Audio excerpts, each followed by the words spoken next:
जय हिंद मित्रों, जियो बुद्धा क्लासेज में आप लोगों का स्वागत है।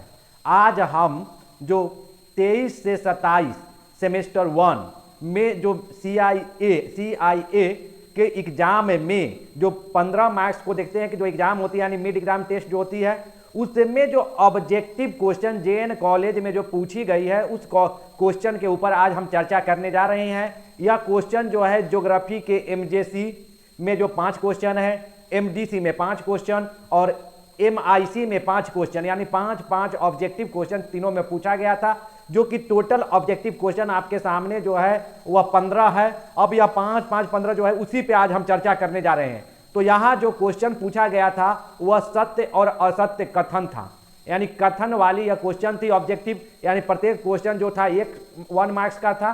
तो प्रथम क्वेश्चन देखते हैं कि हिमालय पर्वत की उत्पत्ति 2.75 घनत्व वाले चट्टानों से हुआ है। यानी देखिए कि यह जो 2.75 घनत्व वाली चट्टान जो देखते हैं, तो जो आइसोस्टैटिक थ्योरी है यानी भू संतुलन सिद्धांत है, उस सिद्धांत के अनुसार हिमालय पर्वत की उत्पत्ति जो है हल्के पदार्थ किससे हुई है, जिसकी घनत्व 2.75 बताया गया था। तो इसके कारण देख रहे हैं कि क्वेश्चन 1 जो है वह सत्य है, यानी हिमालय पर्वत की जो उत्पत्ति हुई है वह आइसोस्टैटिक थ्योरी के अनुसार जो है 2.75 घनत्व वाली चट्टान से हुई है। देखिए सेकेंड क्वेश्चन है कि खगोलीय और त्रिभुजी विधि से कल्याण और कल्याणपुर के मध्य सर्वे के क्रम में 5.236 सेकेंड का अंतर उत्पन्न हो गया था। यानी देखिए कि क्या है कि सर जॉर्ज एवरेस्ट महोदय जब भारत की सर्वे की जा रही थी तो वह हिमालय के दक्षिणी ढाल पे कल्याण और कल्याणपुर जो जगह है, तो यह दोनों के बीच में जब सर्वे हो रही थी, सर्वेयर महोदय जब वह सर्वे किए तो यह जो 2 इंस्ट्रूमेंट से हो रही थी, एक खगोलीय विधि से और दूसरा जो था त्रिभुजी विधि से। तो इसमें जो अंतर उत्पन्न हो गई थी वह 5.23 सेकेंड का अंतर उत्पन्न हुआ था अंश में। तो यह भी कथन सत्य है, यानी इसको ध्यान रखिएगा। यह भी क्या है, आइसो जो देख रहे हैं कि भू संतुलन सर्वे के क्रम में जो सर्वेयर के माध्यम से की जा रही थी तो उसमें जो अंतर उत्पन्न हुआ था तो 5.236 सेकेंड का अंतर उत्पन्न हुआ था। चलिए नेक्स्ट क्वेश्चन देखिए कि भूकंपीय पी तरंग सबसे घातक तरंग होती है। तो देखिए गौर कीजिए कि यानी कि पृथ्वी के सरफेस के नीचे PSL 3 प्रकार की भूकंपीय तरंग की उत्पन्न होती है। पी तरंग सबसे गहराई में उत्पन्न होने वाली तरंग है जिसकी सबसे अधिक स्पीड होती है, जबकि यह तरंग घातक तरंग नहीं है। यानी पी भूकंपीय तरंग जो है वह घातक नहीं है। यानी एल भूकंपीय तरंग जो होता है, जिसको सतही भूकंपीय तरंग कहा जाता है, वह सबसे घातक होता है। तो आपने देखा कि पी क्या है कि सबसे घातक तरंग नहीं है, जबकि क्वेश्चन में कहा गया कि भूकंपीय पी तरंग सबसे घातक तरंग है, तो यह कथन जो है असत्य है। अब अगला क्वेश्चन देखिए, पृथ्वी के ऊपरी परत की निर्माण सियाल से हुई है। तो देखते हैं कि पृथ्वी का जो ऊपर वाली परत देखते हैं तो स्वेस महोदय ने इस पृथ्वी के जो लेयर सियाल सीमा निफे में बताए हैं, जिसमें उन्होंने बताए थे कि क्या है कि पृथ्वी के जो अपर यानी ऊपरी परत जो है यह सियाल से निर्मित चट्टाने हैं। तो इसके अनुसार आपने देखा कि क्या है कि पृथ्वी के ऊपरी परत का निर्माण जो है कि सियाल से हुई है, तो यह कथन सत्य है। चलिए नेक्स्ट देखिए का नेक्स्ट क्वेश्चन है कि उत्तम कोटि के कोयला की निक्षेप कार्बोनिफेरस युग में हुई थी। यानी जो कोयला देखते हैं 4 प्रकार की जो होती है, एंथ्रासाइट, बिटुमिनस, लिग्नाइट और पीट कोयला होता है। तो एंथ्रासाइट सबसे उत्तम कोटि की कोयला होती है, जिसका निक्षेप जो है कि कार्बोनिफेरस पीरियड में हुई थी। भूहलचल के कारण जो है बृहद पैमाने पे वनस्पति जो है नीचे दब गई थी, उसी के करोड़ों वर्ष नीचे दबने के कारण वह कोयला की उत्पत्ति हुई है। तो उत्तम कोटि की कोयला जो देखते हैं यानी कि जो कार्बोनिफेरस फेज में जो है भयंकर भूहलचल हुई थी, उसी फेज में देखते हैं कि जो पेंजिया की विभंजन हो गई थी। तो यह जो है कि कथन सत्य है, यानी उत्तम कोटि की जो कोयला के निक्षेप पाई जाती है वह कार्बोनिफेरस पीरियड की जो वनस्पति की निक्षेप से है। नेक्स्ट क्वेश्चन देखिए कि क्या है, विद्वानों के द्वारा पृथ्वी के उम्र को 4 महाकल्प एवं 16 कल्प में विभाजित किया गया है। तो देखिए जियोलॉजिस्ट जो हैं वह साक्ष्यों के आधार पर पृथ्वी को 4 महाकल्प और 16 कल्प में विभाजित किए हैं। तो यह भी कथन सत्य है। 4 महाकल्प जो देखते हैं जो है पैलियोजोइक, मेसोजोइक, सेनोजोइक, नियोजोइक। आज जो देखते हैं कि 16 कल्प है तो पेलियोजोइक का 6 कल्प है, यानी कैम्ब्रियन है, ऑर्डोविशियन है, सिलुरियन है, डिवोनियन है, कार्बोनिफेरस है और पर्मियन है। उसी प्रकार देखते हैं मेसोजोइक का 3 पीरियड है, ट्रियासिक, जुरासिक और क्रीटेशस है। मेसोजोइक के बाद सेनोजोइक होता है। सेनोजोइक का 5 पीरियड है। सेनोजोइक में पैलियोसीन, इयोसीन, ओलिगोसीन, मायोसीन और प्लायोसीन। अब देखिए कि जो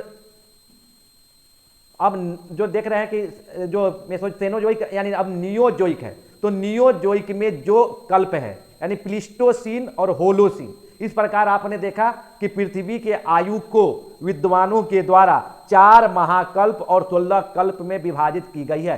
तो यह भी कथन सत्य है। अब नेक्स्ट देखिए, सभी महाद्वीप जब एक साथ जुड़ा हुआ था तो वेगनर महोदय ने उसे पेंथालासा से संबोधित किया।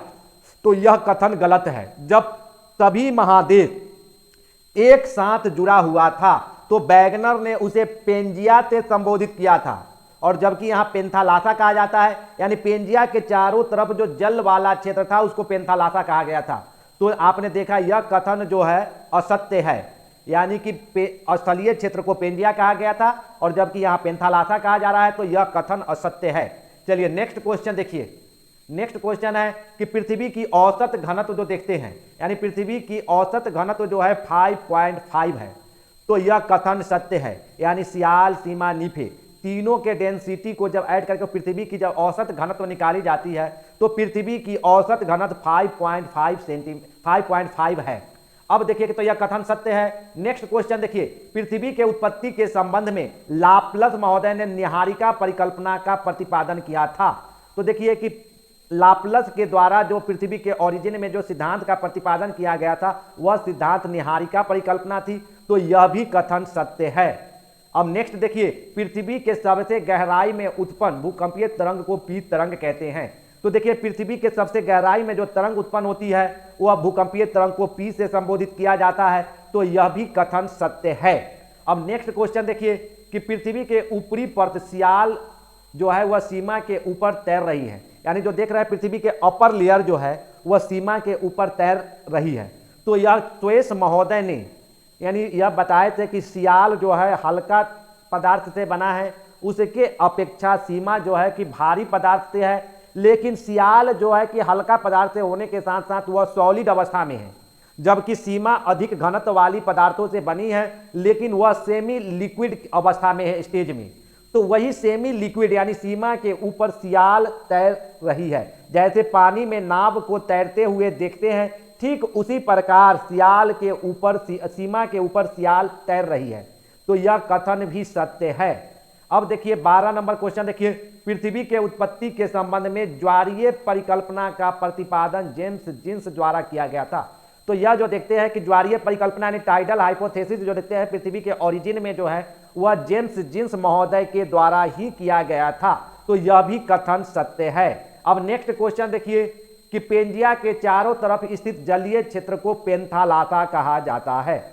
तो जस्ट अभी कुछ देर पहले बताए थे कि यानी जब पृथ्वी पूरे यानी कि पूरा स्थलीय क्षेत्र जब एक साथ जुड़ी हुई थी तो जुड़ा हुआ भाग को पेंजिया कहा गया था, और जब वही पेंजिया के चारों तरफ जो जलीय क्षेत्र था उस जलीय क्षेत्र को पेंथालासा कहा गया था। तो यहाँ पे आप देख रहे हैं पेंजिया के चारों तरफ जलीय क्षेत्र जो है उसको पेंथालासा कहा जाता था। तो यह भी कथन सत्य है। अब नेक्स्ट क्वेश्चन देखिए, यानी 14 नंबर, भूकंपीय एस तरंग को सतही तरंग कहा जाता है। तो यह कथन गलत है, यानी असत्य है, क्योंकि एल तरंग यानी भूकंपीय एल तरंग को सतही तरंग यानी सरफेस तरंग से संबोधित किया जाता है, जबकि यहाँ एस तरंग कहा जा रहा है। तो इसलिए यह जो है असत्य है। तो अब देखिए नेक्स्ट क्वेश्चन, वर्तमान भौगोलिक काल को होलोसीन कल्प कहा जाता है, यानी जिस काल में अभी हम लोग जी रहे हैं।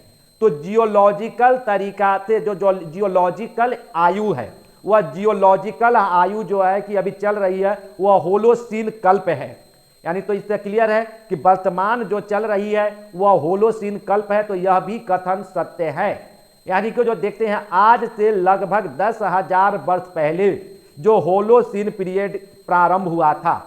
अब आप देखिए गौर कीजिए कि मानव की जितनी भी जो देखते हैं विकसित सभ्यता, चाहे वह सिंधु घाटी का हो, मोहनजोदड़ो का हो, मेसोपोटामिया का हो, चाहे मिस्र की हो, सभी सभ्यता जो है कि 10,000 वर्ष के बाद की ही है। तो यह देखते हैं कि जियोलॉजिकल आयु जो है कि कल्प है वह होलोसीन पीरियड। तो मानव का जो विकसित मानव जो देखते हैं जिसको होमोसेपियन कहते हैं, इसकी ओरिजिन यानी उत्पत्ति ही जो है होलोसीन पीरियड में हुई है, यानी आज से लगभग 10,000 वर्ष पहले। जो मानव अपने ब्लड रिलेशन को पहचानता है, किस प्रकार अपना पेट भरना है, कैसे तन ढकना है, कैसे रहना है, यह सभी गुण जो मानव में विकसित हुई थी, यही विकसित गुण वाले मानव को होमोसेपियन कहा जाता था। और उसकी उत्पत्ति जो है कि जियोलॉजिकल आयु जब देखते हैं तो होलोसीन पीरियड में हुई थी। और इसी होलोसीन पीरियड में जितनी भी ऐतिहासिक घटनाएं जो आप देखते हैं, सारी ऐतिहासिक घटनाएं यह 10,000 वर्ष में ही सिमट जाती है, चाहे वह जो भी है। तो आपने देखा कि यह वर्तमान भौगोलिक काल को जो होलोसीन कल्प कहा जाता है, तो यह भी कथन सत्य है। अगर मेरा वीडियो आप लोगों को अच्छा लगा हो तो इसको लाइक कीजिए, कमेंट बॉक्स में कमेंट कीजिए। थैंक यू मित्रों।